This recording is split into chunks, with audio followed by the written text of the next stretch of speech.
ప్రేక్షకులకి నమస్కారం, గోపురానికి స్వాగతం.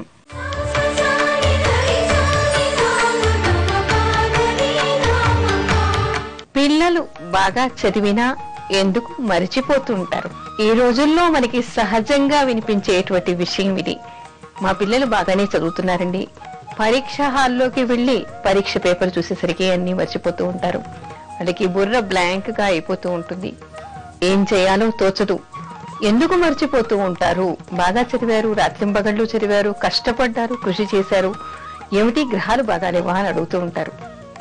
గ్రహాలు బాగా లేకపోవడం ఒక కారణం కావచ్చు, కానీ మనం చేసేటువంటి కృషి కానీ మనం చదివేటువంటి విధానాలు కూడా సశాస్త్రీయంగా ఉన్నాయా లేదా అనేటువంటి విషయాన్ని చూసుకోవాలి. ఏమిటంటే ఇక్కడ 3 కారణాలు మనకి కనపడతాయి. ఒకటేమిటంటే కొంతమంది పిల్లలు బట్టియం పట్టేస్తూ ఉంటారు. అదే పనిగా చదివిందే చదివి అన్నది అంటూ ఉంటారు తప్ప దానిలో ఉన్నటువంటి సారం ఏమిటో బుర్రకి పట్టించుకోరు. అందులో ఉన్నది ఏమిటి అనేటువంటి అవగాహన వాళ్ళు చేసుకోరు. ఎంతసేపు పదాల్ని మాత్రమే బట్టియం వేస్తూ ఉంటారు. అలాంటిది పరీక్ష హాల్కి వెళ్ళగానే ఒక్క పదం మర్చిపోయినా వాళ్ళు మిగతా అంతా కూడా మర్చిపోయే అవకాశం ఉంటుంది. కాబట్టి ఎంత బుర్ర గోక్కున్నా, తల బద్దలు కొట్టుకున్నా వాళ్ళకది గుర్తురాదు. ఆ పరీక్ష వాళ్ళు రాయలేరు. సొంతంగా రాయాలంటే ఆ విషయం మీద వాళ్ళకి అవగాహన ఉండదు. కాబట్టి వాళ్ళంతా వాళ్ళు రాసేటువంటి అవకాశాన్ని కోల్పోయి అక్కడ ఫెయిల్ అవుతూ ఉంటారు. మరో కారణం కూడా ఇక్కడ ఉంది. కొంతమంది కొంత పథకం ప్రకారం చదువుకున్నప్పటికీ, సారాన్ని గ్రహించినప్పటికీ సిలబస్ చాలా ఉందని క్వశ్చన్ పేపర్స్ కొన్ని సంవత్సరాలు వేసుకుని వాళ్ళు ఏం చేస్తారంటే ఛాయిస్ లో వదిలేయచ్చు అని చెప్పేసి కొన్నిటిని వదిలి కొన్ని ముఖ్యమని వాళ్ళు దేన్ని అనుకుంటారో అలాంటివి మాత్రమే చదువుతూ ఉంటారు. తీరా వీళ్ళకి పరీక్షకు వచ్చేసరికి వీళ్ళు ఛాయిస్ లో ఏది వదిలేశారో అవి మాత్రమే అక్కడ ప్రత్యక్షం అవుతూ ఉంటాయి. అప్పుడు వాళ్ళకి ఏం చేయాలో పాలుపోదు. ఎంతో కష్టపడి చదివాము, కృషి చేశాము, ఇక్కడ ఏమిటి అసలు ఊహించినటువంటి ప్రశ్నలు వచ్చేసాయి, ఇవి మేము రాయలేకపోతున్నాం అని చెప్పేసి బాధపడతారు. ఎప్పుడో క్లాస్ లో టీచర్ ఏదో చెప్పింది, అది లీలగా గుర్తు ఉంటుంది, కానీ దాన్ని వాళ్ళు మళ్ళీ రాసేటువంటి స్థితిలో వాళ్ళు ఉండరు.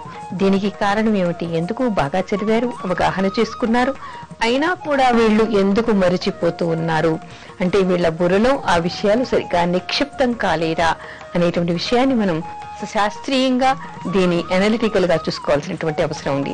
దీనికి మన శాస్త్రం ఏం చెప్తోంది?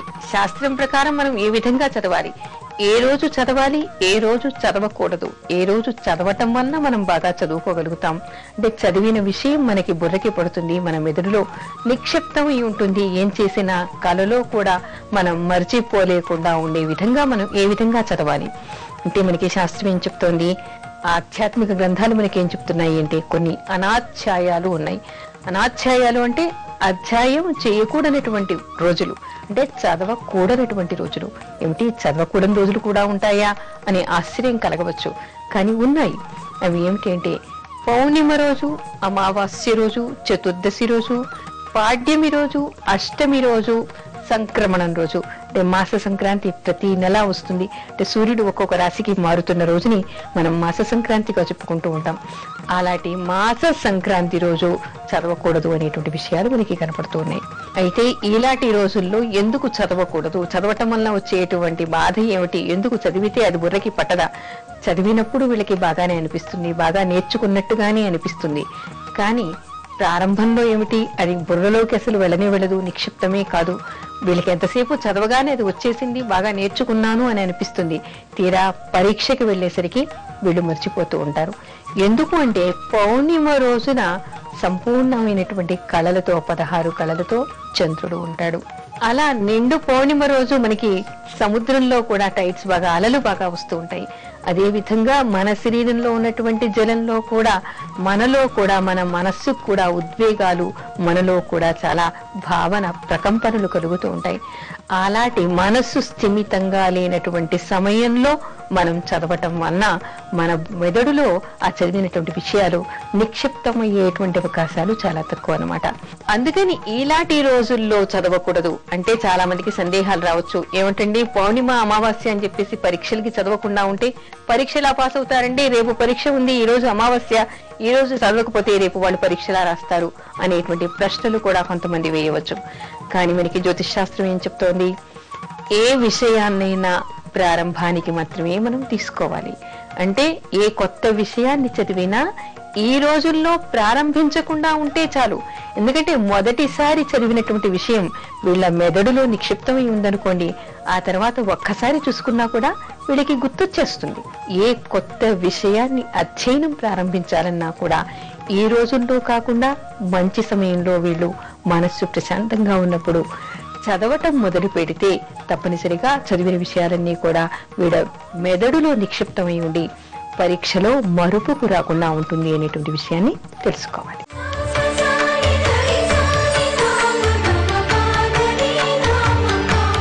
పిల్లలకు అవగాహన శక్తి పెరగాలంటే ఏం చెయ్యాలి?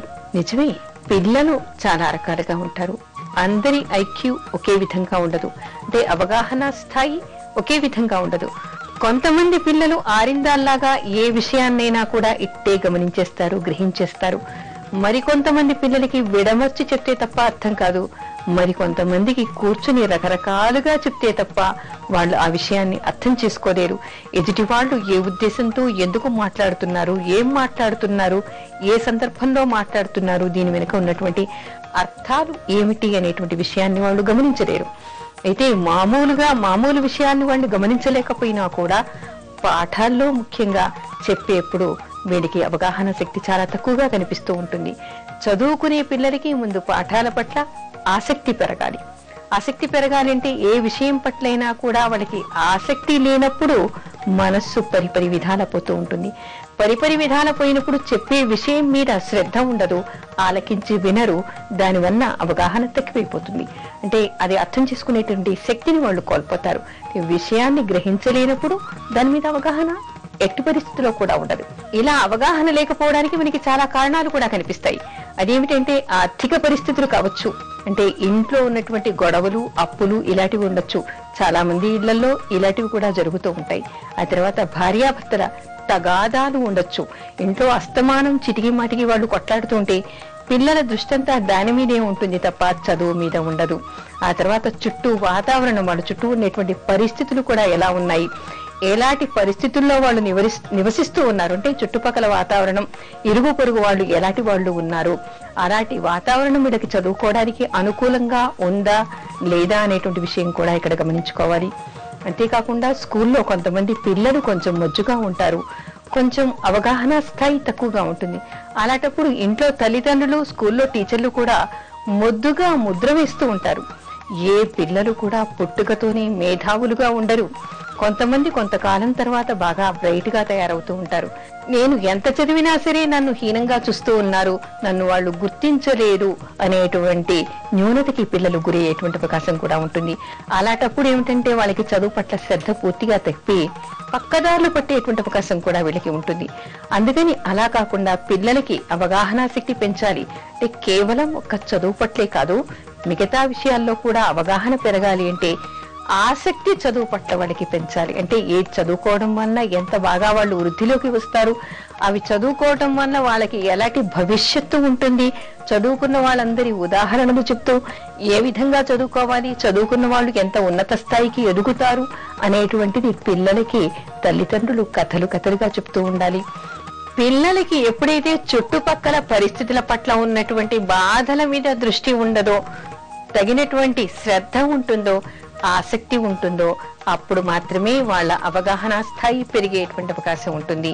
ఆ విధంగా తల్లిదండ్రులు, ఉపాధ్యాయులు కూడా పిల్లల పట్ల జాగ్రత్త వహించి ఏ పిల్లలకి అవగాహన స్థాయి తక్కువ ఉందో వాళ్ళకి కొంత శ్రద్ధతో చెప్పడం మొదలు పెడితే తప్పకుండా వాళ్ళు కూడా ఉన్నత స్థితికి ఎదిగేటువంటి అవకాశం ఉంటుంది. కాబట్టి పిల్లలకి తమ చుట్టూ ఉన్నటువంటి పరిస్థితుల దుష్ప్రభావం వాళ్ళ బుర్ర మీద పడకుండా జాగ్రత్త పడాల్సినటువంటి అవసరం పెద్దల మీద ఉంది అని తెలుసుకోవాలి.